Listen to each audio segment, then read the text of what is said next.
Excel PU college Guruvayanakere, ಕರ್ನಾಟಕದ number 1 PU college. Admissions open now. Kanakapura CM ಡಿಕೆಶಿಯ ತವರು ಕ್ಷೇತ್ರ, ಮಾತೃಭೂಮಿ. ತಮ್ಮ ರಾಜಕೀಯ ಭವಿಷ್ಯ ರೂಪಿಸಿದಂತಹ ಕನಕಪುರ ಜನತೆಗೆ ಸದಾ ಕೃತಜ್ಞರಾಗಿರುವಂತಹ ಸಿಎಂ ಡಿಕೆಶಿ ಕ್ಷೇತ್ರಕ್ಕೆ ಮತ್ತೊಂದು ದೊಡ್ಡ ನೆನಪಿನ ಕಾಣಿಕೆ ನೀಡೋಕೆ ಮುಂದಾಗಿದ್ದಾರೆ. ಬೆಂಗಳೂರಿನಿಂದ ಕನಕಪುರಕ್ಕೆ ನೂತನ ರೈಲ್ವೆ ಯೋಜನೆಗೆ ಪ್ಲಾನ್ ಮಾಡಿದ್ದು ಕೇಂದ್ರದ ಎದುರು ಪ್ರಸ್ತಾಪವನ್ನ ಇಟ್ಟಿದ್ದಾರೆ.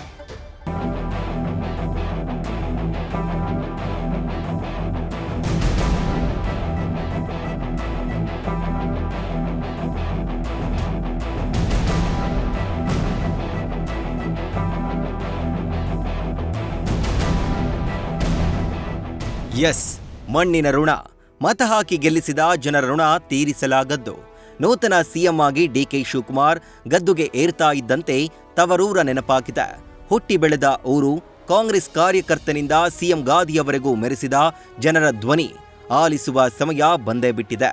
ಕೈಯಲ್ಲಿ ಅಧಿಕಾರ ಇದ್ದು ಕ್ಷೇತ್ರಕ್ಕೆ ಉಪಕಾರ ಸ್ಮರಣೆ ಸ್ಮರಿಸಿದೆ. ಸಿಎಂ ಆಗ್ತಾ ಇದ್ದಂತೆ ಕನಕಪುರಕ್ಕೆ ಮತ್ತೊಂದು ಯೋಜನೆ.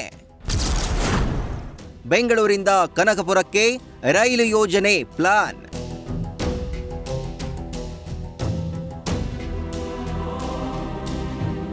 ಡಿಕೆ ಶಿವಕುಮಾರ್ ಸಿಎಂ ಆಗ್ತಾ ಇದ್ದಂತೆ ಕ್ಷೇತ್ರದ ಜನತೆಗಾಗಿ ಕೃತಜ್ಞತಾ ಯಾತ್ರೆ ನಡೆಸಿದ ಬೆನ್ನಲ್ಲೇ ಸ್ವಕ್ಷೇತ್ರಕ್ಕೆ ಮತ್ತೊಂದು ಅಭೂತಪೂರ್ವ ಕೊಡುಗೆ ನೀಡಲು ಮುಂದಾಗಿದ್ದಾರೆ.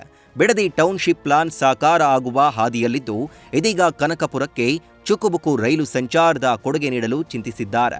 ಬೆಂಗಳೂರಿಂದ ಕನಕಪುರಕ್ಕೆ ನೂತನ ರೈಲ್ವೆ ಯೋಜನೆ ಕುರಿತು ದೆಹಲಿಯಲ್ಲಿ ಕೇಂದ್ರದ ವಸತಿ ಹಾಗೂ ನಗರಾಭಿವೃದ್ಧಿ ಸಚಿವ ಮನೋಹರ್ ಲಾಲ್ ಖಟ್ಟರ್ ಜೊತೆ ಚರ್ಚೆ ನಡೆಸಿದ್ದಾರೆ. ಕನಕಪುರ ಟು ಬೆಂಗಳೂರು ನಡುವಿನ ರೈಲು ಯೋಜನೆಗೆ ಅನುಮತಿ ನೀಡುವಂತೆ ಮನವಿ ಮಾಡಿಕೊಂಡಿದ್ದಾರೆ. ಸದ್ಯ ಬೆಂಗಳೂರು ಕನಕಪುರ ನಡುವೆ ನೇರ ರೈಲು ಮಾರ್ಗವಿಲ್ಲ. ಕಳೆದ ಹಲವು ವರ್ಷಗಳಿಂದ ಈ ಯೋಜನೆ ಕುರಿತು ಚರ್ಚೆ ನಡೀತಾ ಇತ್ತು. ಸದ್ಯ ಬೆಂಗಳೂರು ಚಾಮರಾಜನಗರ ಹೊಸ ರೈಲು ಮಾರ್ಗ ಯೋಜನೆ ಮಾಡುವ ಪ್ಲಾನ್ ಇದೆ. ಇದರಲ್ಲಿ ಕನಕಪುರ ಪ್ರಮುಖ ನಿಲ್ದಾಣವನ್ನಾಗಿಸಲು ಸಿಎಂ ಡಿಕೆಶಿ ಪ್ರಸ್ತಾಪಿಸಿದ್ದಾರೆ. ಬೆಂಗಳೂರು, ಕನಕಪುರ, ಮಳವಳ್ಳಿ, ಕೊಳ್ಳೇಗಾಲ, ಚಾಮರಾಜನಗರ ಮಾರ್ಗದ ಸುಮಾರು 142 ಕಿಲೋಮೀಟರ್ ಉದ್ದದ ರೈಲು ಮಾರ್ಗ ಯೋಜನೆಗೆ ಚಿಂತನೆ ಮಾಡಿದ್ದು, ಕನಕಪುರ, ಮಳವಳ್ಳಿ, ಕೊಳ್ಳೇಗಾಲ ಭಾಗಗಳಿಗೆ ನೇರ ರೈಲು ಸೌಲಭ್ಯ ಒದಗಿಸಿದಂತಾಗಲಿದೆ. ಈ ಮಾರ್ಗದಲ್ಲಿ ರೈಲು ಸಂಚಾರ ಆರಂಭಿಸಿದರೆ ರಸ್ತೆ ಸಂಚಾರದ ಒತ್ತಡ ಕಡಿಮೆಯಾಗುತ್ತೆ ಅಂತ ಮನವಿ ಮಾಡಿದ್ದಾರೆ. ಸದ್ಯ ಸಬ್ ಅರ್ಬನ್ ರೈಲು, ಮೆಟ್ರೋ ವಿಸ್ತರಣೆ ಯೋಜನೆಗಳಿಗೆ ಹೆಚ್ಚಿನ ಆದ್ಯತೆ ನೀಡಲಾಗ್ತಾ ಇದೆ.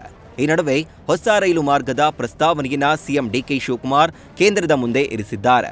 ಸಿಎಂ ಡಿಕೆಶಿ ಕೇಂದ್ರಕ್ಕೆ ಸಲ್ಲಿಸಿರುವ ಪ್ರಸ್ತಾವನೆಯ ಮುಖ್ಯಾಂಶಗಳು ಏನಂದ್ರೆ, ಡಿಕೆಶಿ ಪ್ರಸ್ತಾವನೆಗಳು: ಡಬಲ್ ಡೆಕ್ಕರ್ ಯೋಜನೆಗೆ ಅನುಮತಿ,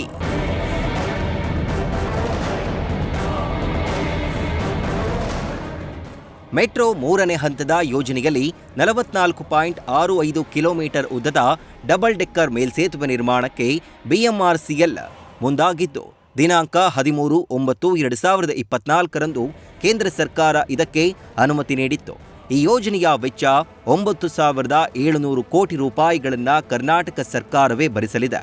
19/1/2026ರಂದು ಬಿಎಂಆರ್ಸಿಎಲ್ ಮಂಡಳಿಯ 118ನೇ ಸಭೆಯಲ್ಲಿ ಸಣ್ಣ ಬದಲಾವಣೆ ಪ್ರಸ್ತಾಪ ಮಾಡಿದ್ದು, ಕೇಂದ್ರ ಸರ್ಕಾರ ಈ ಯೋಜನೆಯನ್ನ ಆರಂಭಿಸಲು ಬಿಎಂಆರ್ಸಿಎಲ್ಗೆ ಅನುಮತಿ ನೀಡಬೇಕು.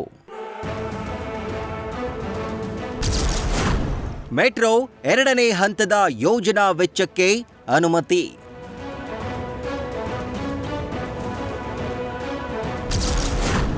ಇನ್ನು ಮೆಟ್ರೋ 2ನೇ ಹಂತದ ಯೋಜನಾ ಪರಿಷ್ಕೃತ ಯೋಜನಾ ವೆಚ್ಚಕ್ಕೆ ಕೇಂದ್ರ ಸರ್ಕಾರ 21/2/2014ರಂದು 26,405.14 ಕೋಟಿ ರುಗಳ ಅಂದಾಜು ಅನುಮತಿ ನೀಡಿತ್ತು.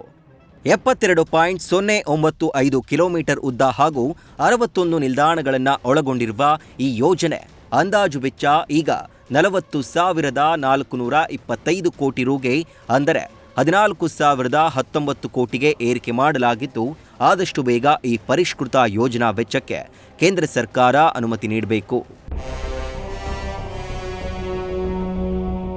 ಒಟ್ಟಾರೆ ಹುಟ್ಟೂರು ಕನಕಪುರಕ್ಕೆ ನೂತನ ರೈಲ್ವೆ ಯೋಜನೆ ಸೇರಿದಂತೆ ಬಾಕಿ ಉಳಿದಿರುವ ಮೆಟ್ರೋ ಯೋಜನೆಗಳ ಕಾಮಗಾರಿ ಮುಗಿಸಲು ಸಿಎಂ ಡಿಕೆಶಿ ಕೇಂದ್ರದ ಎದುರು ಪ್ರಸ್ತಾಪವನ್ನ ಇಟ್ಟಿದ್ದಾರೆ.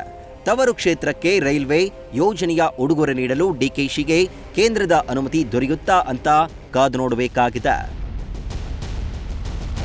News first bureau. News first ನಿರ್ಭೀತಿಯಿಂದ ನಿಮ್ಮ ಪರವಾಗಿ.